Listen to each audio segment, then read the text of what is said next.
Right, today I'm going to try something different, and this is the gammon joint I cooked yesterday. Okay, and what I'm going to do is, after I kill the parrot, right, be quiet bird, got to cut this outside piece off. There's a little bit on the outside that get organised. They put around to hold it together. This is reconstituted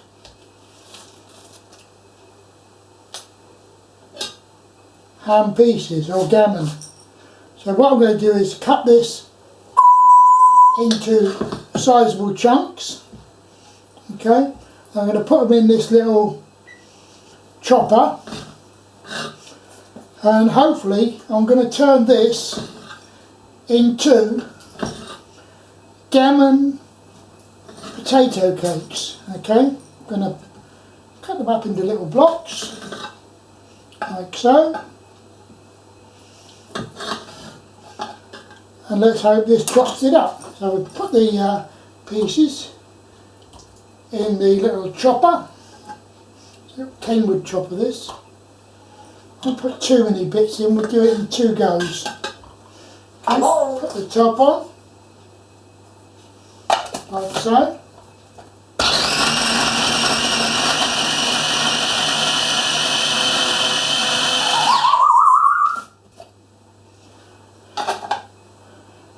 And it's chopped up into nice bits like that, ground up. Okay, so take them out, and we'll do the same with the second lot.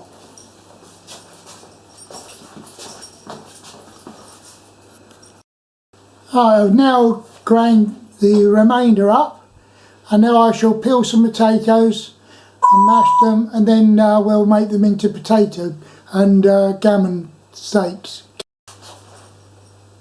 Right, I'm going to flavour these with some mixed herbs, okay?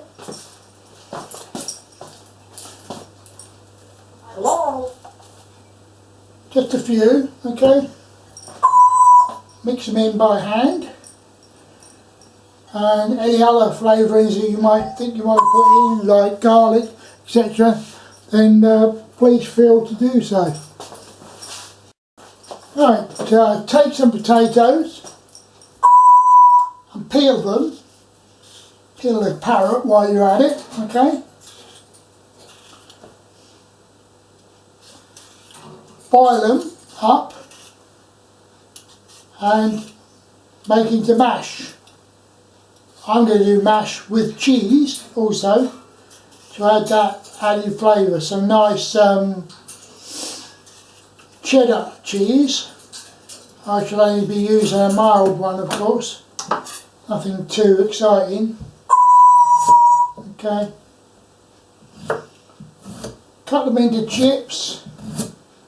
They boil much quicker that way. You can either do them in the microwave or in a saucepan. Next thing you'll see is that bring the boiled potatoes to the boil. I've chipped them so they cook a lot quicker. Alright, when they're boiled and they're ready to mash, then remove them and mash them, and then mix them with the gammon. While still waiting for the potatoes to boil, okay, there's some mild cheddar cheese, okay. Grate some up. Now you can either mix it in with the meat, the gammon, or mix it in with the potatoes, okay, when you grate them and they're ready. I'm going to try a bit of each. So first off we'll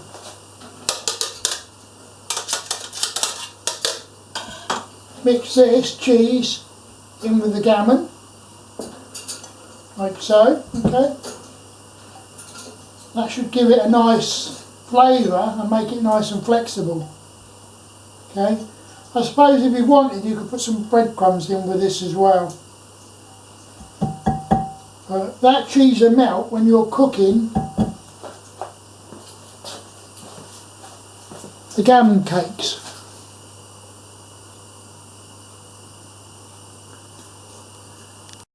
I've not ever seen this recipe. This is my own recipe that I've invented out of my head.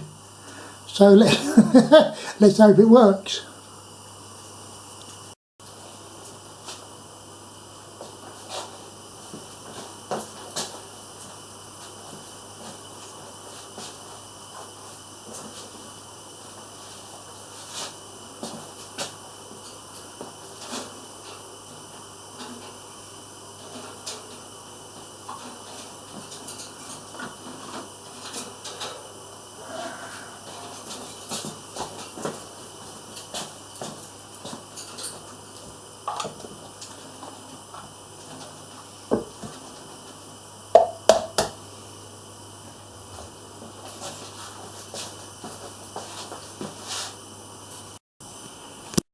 These are some ready-made breadcrumbs are made from old ends of bread and stale bread, and I shall use these to finally coat the the cakes at the end.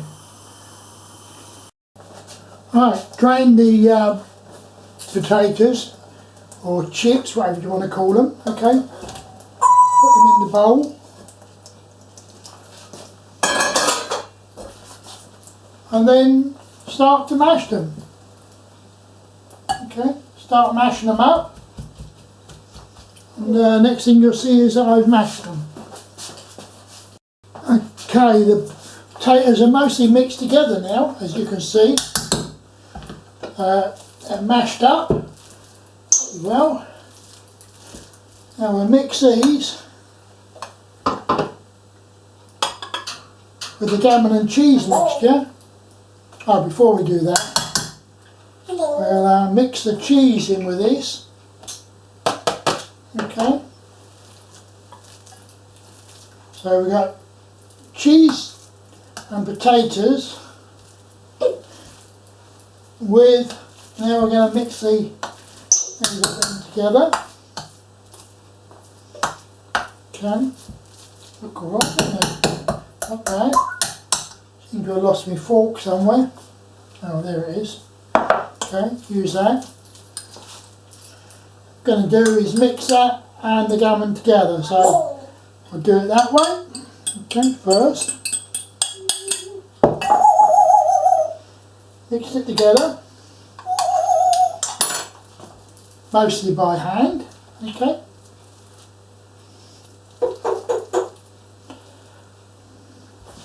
Pause that for a moment.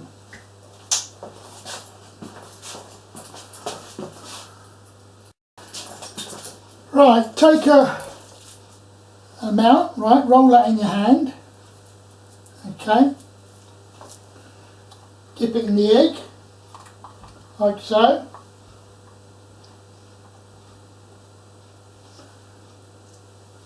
Put it in the flour. Okay. And coat it with breadcrumbs. Oh, God. Coat it with breadcrumbs and put it on the plate. Alright, ready to be fried.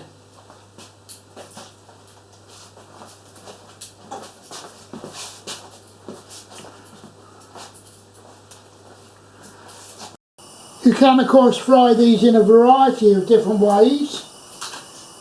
You can just do them as a small pate without anything added to the outside, or with egg and flour on the outside, the opposite way round. There's a variety of different ways.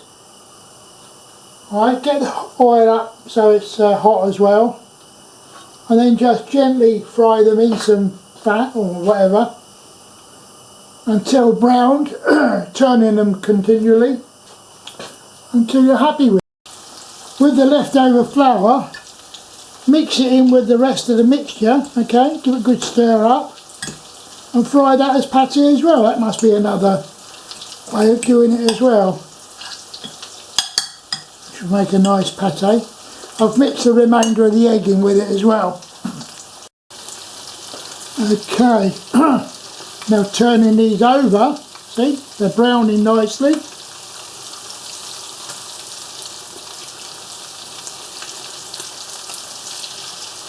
And then gently brown on both sides. And put them on a low heat. And they should be ready to eat.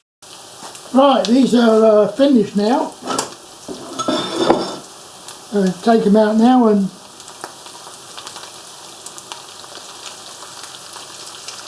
get them out. Put them on a plate. Now we're going to put these in the freezer. We'll let them cool off. But I'm going to have a couple for dinner.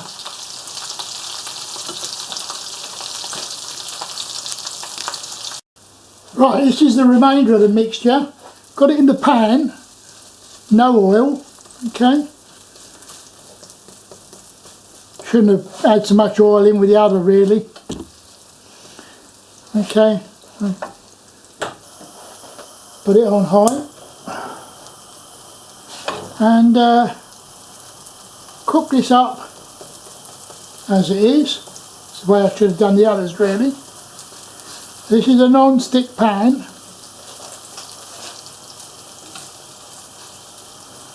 Let it brown up on both sides and then cut it up into bits and freeze it.